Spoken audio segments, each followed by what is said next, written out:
This morning and afternoon we are going to talk about the laboratory quality assurance. We discussed the test methods, the first manual we have produced, and I was showing you that the manual for the test methods and the manual for the quality assurance is kind of interlinked, so we will develop our test methods based on the instructions given in the manual, but then we also need to consider the quality assurance, of course. This is when we have implemented a test method and it works once. We have to assure that we have a continuous quality of the tests, and this we basically do by management of the quality. And if you see the laboratory process and the sample received in the laboratory, then you do your normal test, and at the end you will have a test report which gives the customer client the result. And however, there are some technical requirements that have to be considered that influences the correctness and the reliability of the test performed. And we want to know which are the ones, and we define them in order to manage them. And we also need to know on the certain requirements, and they have not been defined by us. I mean, they are well known. Factors that determine the correctness and reliability of the tests are technical requirements, factors, and human factors. So we have here the personnel that could have an influence of the test result, of course. They need to be trained and need to know what they are doing. Then also the accommodations and environmental conditions, the test and calibration methods, method development, equipment, measurement, traceability, sampling and handling test items. And this we have covered in our second quality assurance manual. You all have read it. It more or less relates to the technical requirements except personnel in order to assure the quality. And we have 12 chapters. You can read them down. We will also now discuss the certain aspects if we go through. It's the accommodation and the environmental conditions, the laboratory service and maintenance, like preventive aspects, personnel, equipment maintenance, the reagents and culture media, sampling, preparation, handling of items. We focus a bit there as the link between laboratory and competent authorities. Then test methods and validation, measurement, traceability, calibration. Then also we have a separate part on reference materials, certified reference materials, because they need to be used more and more, and also more requirement by accreditation bodies. Then reporting of results and the quality assurance per se, as required also by the ISO 17025. And then shortly, we spell out some requirements that are required by the 17025. What we did is we gave a lot of reference in the manual. So you will read the basics. Many of you might know that this is really important to consider in order to have a good test result. But then there also is reference which you could follow up. And then also I put this guide below, because this guide, SFP guide to the development maintenance of fishery testing laboratories, was developed by another EU program that was active in the region, especially for fish and fishery products. And there a lot of information is available how to build up laboratories. Yeah? how to establish them not to influence our test results and the human health, also the stuff that is working in the laboratory. And we didn't focus that much on it because we didn't know your situation, but in general speaking, it's very important also how a laboratory is laid out from the beginning. Yeah, the premises, we will come to this. So these are the factors, again, the technical ones. And what I wanted to show you is, I don't know if you all know the 17025, the requirements for the accreditation. As we partially reflect here the technical requirements. The management requirements are also there, which I have listed here. It's also a lot to ensure the quality of test results. It also already starts with the organization, the management that you had set up. Everything should be in written. Then review of request, tender, contracts. Very important to understand what the customer wants and which test they want, how they want to have the results expressed. Then the purchasing, the complaints, corrective, preventive action. This is also quality assurance measures. But this we haven't covered in the manual. Yeah, this is very relevant if you want to implement the 17025, because everything needs to be in written. The documents need to be controlled. Any person needs to know what they are doing. We need to have standardized processes. And we have to record. Then also we want to see constantly what is not working. It's the same if we do PTs. At the end of the day, we get some information what is maybe going wrong in your laboratory. And this we can use to identify the cause that led to this. And it's the same, we have this in the management part with our processes as well. There should be a procedure implemented to more or less constantly monitor if we are on the correct way. And if not, this will be analyzed and hopefully rectified. So there's also this instrument of the internal audits, which looks at the system more or less, because the implementation of the 17025 system and all the requirements.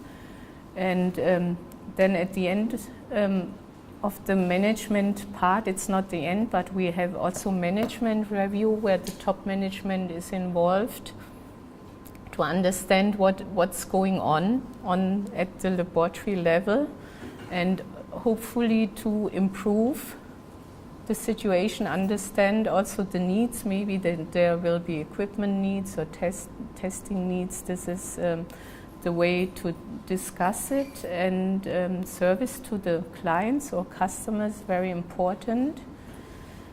Also, I mean, that you understand their requirements. They could also be allowed to have a look at your laboratory, what you are doing. This, but this part we are not covering with the manual. This is more or less our requirements by the ISO 17025. It's also an ISO standard, which needs to be purchased, and there will be a new revision, I'm not sure next year or year after. Okay, but if there are any questions to this or discussion, we can tackle them, but more or less we are here to show what we've done in the manual.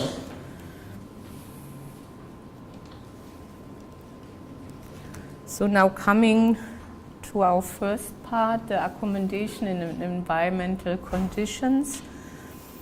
I mean, if you build a laboratory and you need to specify this laboratory, you already have to know how it should look like and how it should operate, and the laboratory facilities, including also your energy sources and the lighting and the environmental conditions. They must always be as such, not to facilitate the correct performance of the tests, and also to ensure your safety, of course. So therefore, laboratory layout should be planned by experts and should be also consider your chemical and microbiological tests, and it should facilitate all elements of the testing, and it also should know where to separate areas in which there are in which you have incompatible activities. Very importantly, the layout should be as such not to contaminate the sample during the sample flow, and everything has to be arranged so not to minimize risk of cross-contamination. It's very important for the microbiology, and this is also very emphasized in the 17025. It would be good, of course, if you work in a laboratory that considers this from the beginning. So you have separate rooms for your instruments, you have ideal layout of the microbiology, but if not, then you might need to arrange, or you could organize it also by management. Then what is written, what we have covered, and it's also written by the 17025, is the access to the laboratory and security. It sounds like, okay, this has to be done. We just saw that one of the laboratory we are working with has received non-compliance during the 17025 because they had no login guest book for the visitors into the laboratory. So you need to control also who is coming to your laboratory. I mean, the point is they could contaminate the sample, but you need to control. And then also the laboratories need to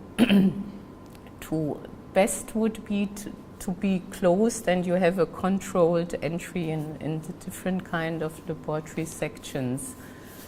Then if it comes to the design and floor plan, there are requirements for this different steps. In your sample workflow, you have need to have a sample reception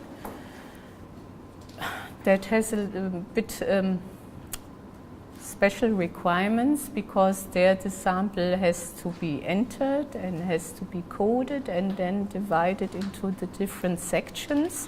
So if you have a very huge, for instance, I mean this standard, or if you go to the 17025, it's for all laboratories, whether it's a little small laboratory or a very, very huge one.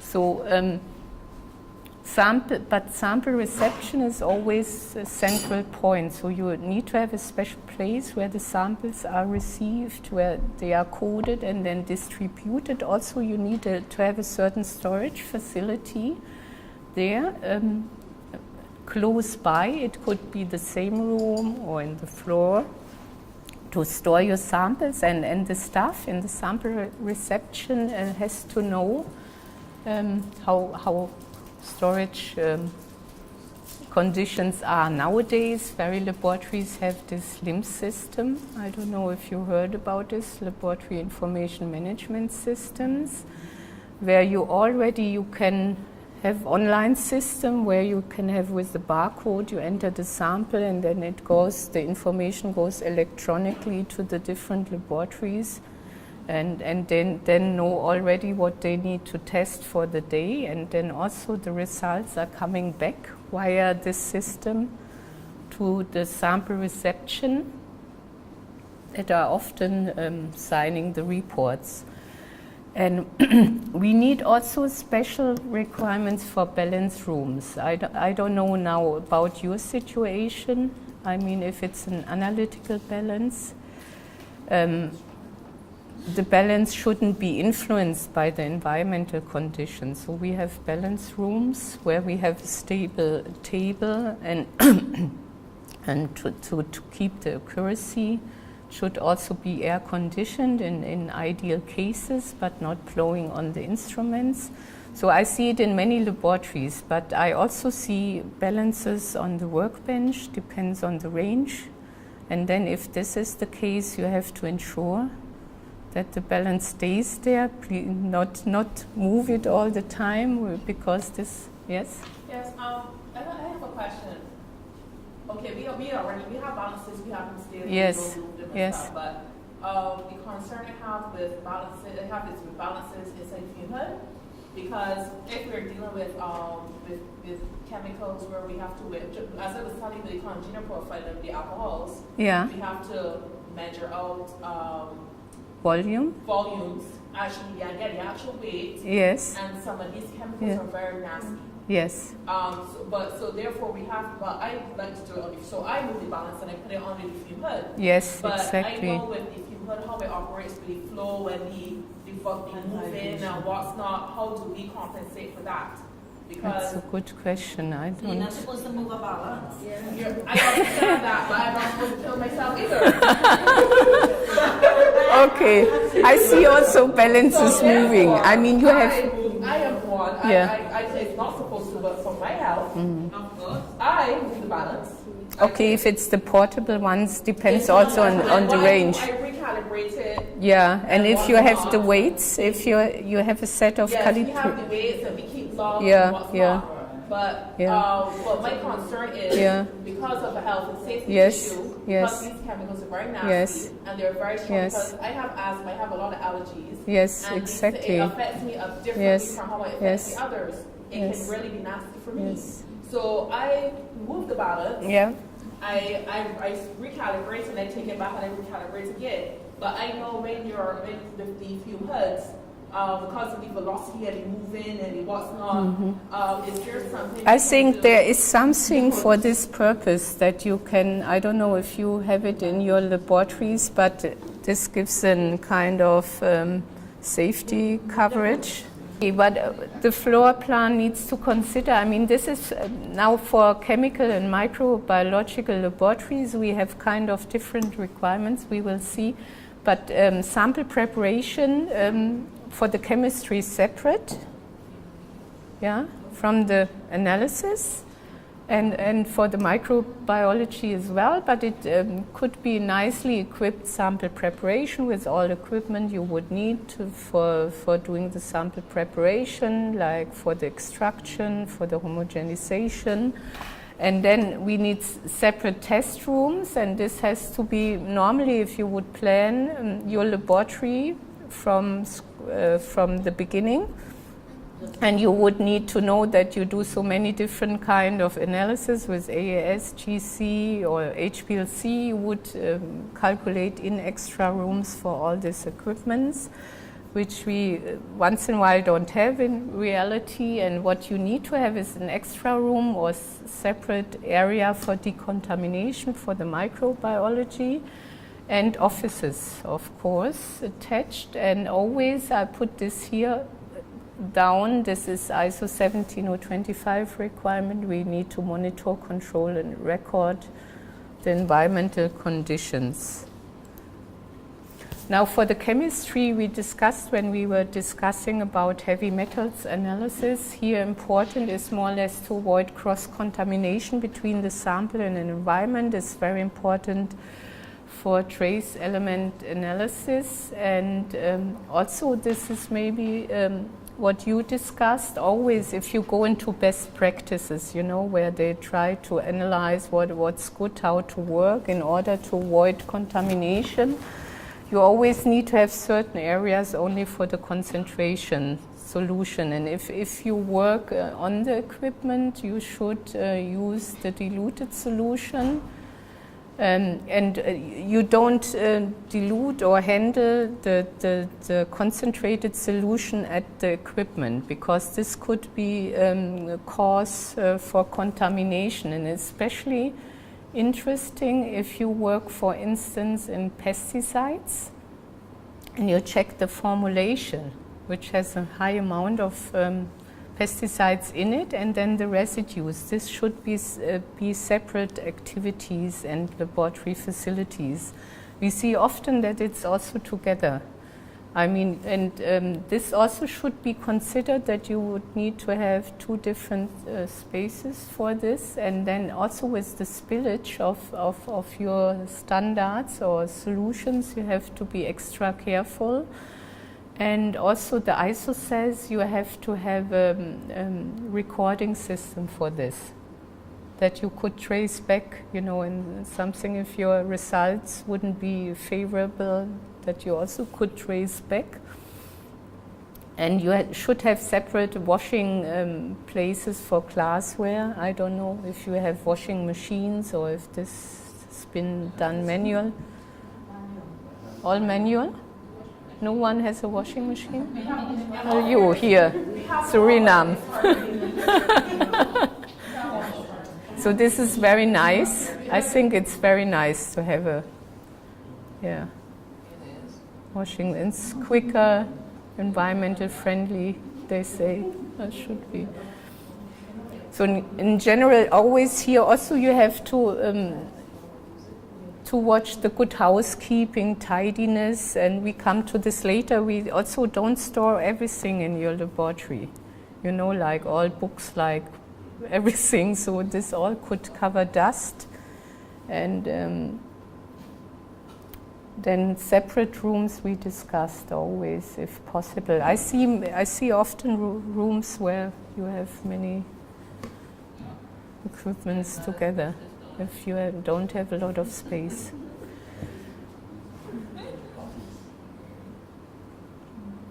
But if you can plan your ideal laboratory, it's really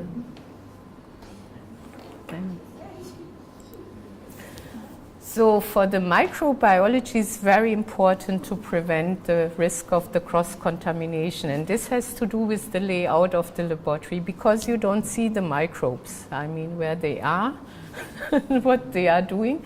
So you have to separate the rooms and areas, and there's always this principle, don't go back. And you have to have certain areas for sample preparation, for working with the pathogens, with the media, cleaning of glassware, and preparation of culture media is also extra. And then you have decontamination area. Ideally, you have 2 autoclaves, one clean, one dirty. Who has this? You all have it? Oh, good. Is it in one room? Yeah, good. Good. So this pathway should never cross. I mean, in this case of the clean and dirty, of course, and then the pathway of the contaminated waste should be isolated. There are also requirements what to do with the waste. You have decontaminated. I don't know what you do. Normally it should be incinerated or should be. Yeah, because if you would, for instance, work with pathogens and you really have found something, and then you need to decontaminate, and then still you have the decontaminated plates, and they cannot go into the normal waste cycle. So they need to. Also, after you did, so what do you then do with it? Autoclave and dump. Dump it normally. Normally, because Yeah. it's already been. Yeah, but there are national requirements, and normally you have to discuss if there are special, special places to bring this hazardous waste. Okay, for the microbiology, we should also have some laboratory codes, and they shouldn't be brought outside. I mean, we discussed this with Christina yesterday. Yeah, because I also went to the biosafety level. You will see, I checked it for you because we had discussion yesterday. And in any case, if you do the animal testing, I don't know if someone of you does it, not, then you need extra room for the animals, of course. Besides, if it's been tested, then you need to have a separate air-conditioned room for the mice. And but okay, if you don't do this, also there might be also national legal requirements on this, but. Okay, like the trend might be also to come away from this animal testing over time and then use HPLC method. The idea is don't get into it in the first place. Yes. It's very old traditional method, yes. And it has also implications and it's costly, I think. You need additional personnel. Yes. So what we have listed is if you go to guidance documents, there are some available how to set up quality assurance in the microbiology mainly, and also in the chemistry. They give you details what you need to consider in order not to have a risk on contamination, which comes from your premises, rooms, and the physical materials. And always you have to have a smooth surface, easy to clean. You don't want to like to have corners there where pests could harbor or dust. And also this lab work benches, they need to be constructed to be durable and easy to disinfect. Then minimal opening of windows and doors while testing is carried out, and then also the sunshades. I mean, I know you might need them because the sun is coming in and you cannot really survive without them. They should be best placed outside, yeah, if possible, because if you have it inside, this could also harbor dust and you always need to clean them. Then you need to have a dust-filtered air inlet for the ventilation system. Then hand washing arrangements. I mean, this was someone asked when we drafted the manual. So hand washing is of course important in the microbiology, but best would be non-manual controlled, but very often you have a normal hand washing facility in the laboratories, and it's also okay. You might have a policy how to do the hand washing, depends on also what you are doing. And then stored items, I think the laboratory is not a place where you could live like in a living room, but I saw this also as well very often, also with plants inside. Some people eat and drink in the laboratories. Yeah, if they don't know, and this should be understood. And you always have to have a documented evidence to control these risks and decontamination procedures in place. But I think you all know these things, and also, yeah. But okay, I'm in some laboratories when they want to go for 17025 in the microbiology, all of a sudden they realize that maybe the table is not correct, you know, and they would need to have a better one, so therefore you could also improve. But what you need to do in your laboratory, having the strict quality control in your sample workflow, sample identification, labeling, testing, analysis and documentation of your results, like in the process. And only one point again to this sample reception. Administration of work and sample tracking. Normally you have to consider the principles, but if it's very big laboratories with different sections, you know, chemistry, microbiology, residues, contaminants, pesticides, allergen part, fish sensory or whatever, then this kind of laboratories very often, if you enter, have an entrance where there's sample reception. And from there, everything will be divided, and they collect the sample, and then also you could put the sample, lock it very easily in without knowing where the sample comes from. Yeah, where the sample, no, but in the case of water, and this could be part of the accreditation, I think this has to be done by competent or trained personnel, and very often, and this is also good, it's been done by the laboratory, because they bring also the sterilized container, they know how to take the sample and how to. The requirement that the sample be anonymous mean that yeah. the analyst does not know what the sample. Yeah, for instance, fish comes and it will be maybe repacked, gets a number, you know, and you have the sample submission form, or the form where the assignment is being shown, what tests need to be done, depends how your system is organized. And confusing? That the lab can sample, and now you're saying that... No, for the water they can. You know, if it's part of the accreditation, this is different. But nonetheless, you have an entry of a sample. It's not different. You know, this is when we come to sampling. Normally, you have the competent authority, they sample. And then they bring the sample to the laboratory, and there is a sample reception. Sometimes you have to wait to have... And if now the laboratory samples in case of water, this is very often the case, then it might be that he also brings the sample to this sample reception and it goes in. You know, it's not a... For example, the bottled water people on the island, they bring their samples to test stores. They pay for the testing. When the water comes in, it has no labeling on the bottle. Yeah, so yeah.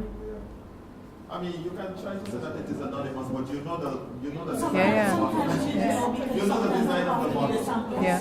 You know the design of the bottle. You know, there are also cases, you know, when the laboratories are smaller, it just goes to the laboratory without the sample reception. But normally, if it's bigger, you know, in Alicia, in your case, you don't have extra sample reception. But this should be normally the case, you know. And also, if he would sample or the laboratory would sample, there would be a procedure, like standardized procedure, how we deal with the sampling. What and everything then needs to enter from this sample reception, especially if you have lymph system there. So also if he would sample, because he knows how to sample, then it goes in like this way into the system. And then you need to divide, for instance, once in a while a sample to the microbiology, to the chemistry, and then you have to know how to do this, and it goes different pathways, and then also you might need to store from there first, and then divide, and also you store maybe some more of the sample there. And how long you store, and it's also entry is not for everyone there, yeah. But many laboratories have this, so it's a common thing. But of course, if you are smaller and you miss capacities, You wear different hats inside. yes, comes directly to. But with the sampling, normally, while we are talking about competent authorities, laboratories, it comes with the inspector, and then we will see they have to agree the sampling plan. And always we want to have trained then personnel. And with water, very often it's a requirement that the sampling is being put into scope of accreditation. And then you could decide if the laboratory does it. This is the link from the laboratory to the competent authority, because you are working for one. These are arrangements. Okay, this is, you see, if you don't have this, you can also, if you define your process and you say this is being taken part here, it would be okay, but everything has to be in written. And this is the same, you know, you said it's different things, but if you have one procedure now, yeah, and telling you exactly how sample reception works, and then this gives information to all of your people. If it's bigger organization, they would all know how it works. And you could also have a training. And then also you will have, from this process, you will have a sample that it's numbered. And this number goes also through the system. This later gives also traceability. This is also required. That you could, any point in the laboratory, come from the number, maybe. And you could trace back everything. And this is also during accreditation, they will follow up strictly. And then with everything from this number, has to be traced back, and this is by recording. Or what happened in the chemistry? They spilled something. What happened in the microbiology? Or they did this and that. The balance was brought into another room. Maybe this is why we don't have good results. And everything needs to be recorded. We have these two sets.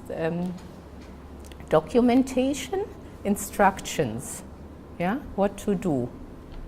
This is test methods, or could be instruction how to calibrate, or instruction how to handle the test item, or how to being trained, or whatever.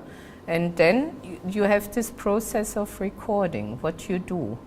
Your raw data are recorded, your test results. Yeah, and without having this in written, it's difficult. But I guess this is difficult to start. I mean, someone needs to take over this process. This is why I think this quality manager is very important. There could be someone writing all the procedures, but you always need to be informed, of course, how things are working. And this is always considering this standard in the new revision. They don't say calibration and testing laboratories, all laboratories. This standard is for all laboratories, whether they are very small or very big. So you can also manage, maybe without having a very big, huge sample reception, but you need to consider principles. Separate area somewhere with small storage facility, entry with anonymous if possible.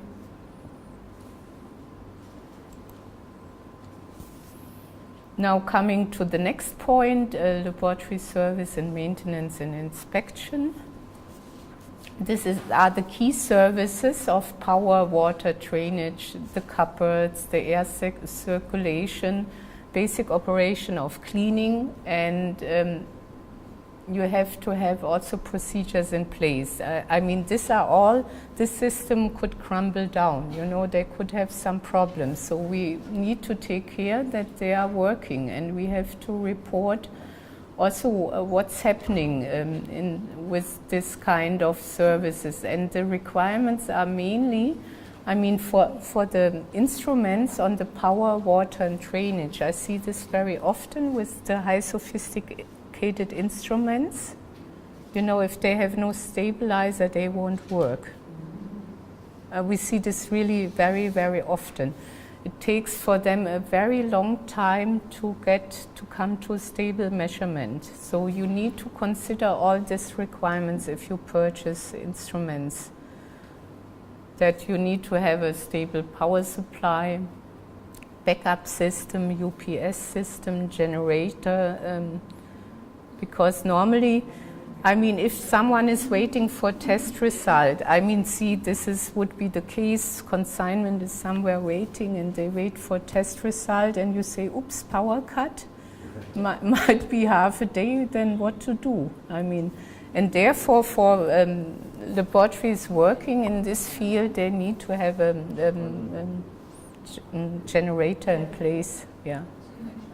And also the foam cupboards, they need to be maintenance, like we heard before. It shouldn't be flooded every year, and you need to have the filter checked, and air circulation and air conditioning system should also be inspected, maintained, and filters should be replaced. This is all also preventive, and then best you would, in the microbiology, could work under laminar flow cabinet.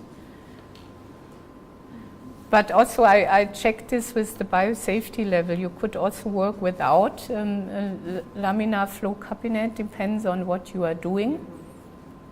Yes, and then work environment also, the tables, everything should be in order, fixed, repaired, cleaning plan in place, waste disposal, general laboratory waste. disposed, pest control, and environmental monitoring. I mean, these are the points to consider. So this, again, you have to monitor environmental condition, and this is ISO 17025 requirement. They are quite strict in this, because especially in the microbiology, you don't see what's going on, and you always need to monitor the temperature, humidity, and you do air monitoring, and you have to have also very good cleaning plan in place in any room. Yes? Do you know what kind of filters, or if there's a special type of filter that we use for the AC, or just the regular filters that people use? So I'm not a total. Normally, normally you have to have a company that takes care, and there is, for instance, in Germany, it's a legal requirement that the filters are changed and checked every year, because what we know is that Legionella can spread, for instance, from the systems. Yeah. The microorganism could also harbor in the system, and so this has to be checked. I would suggest, shall we go for lunch and then you can discuss this further? Because this is all the preventive activities that you should have someone that takes care. I don't know if this is.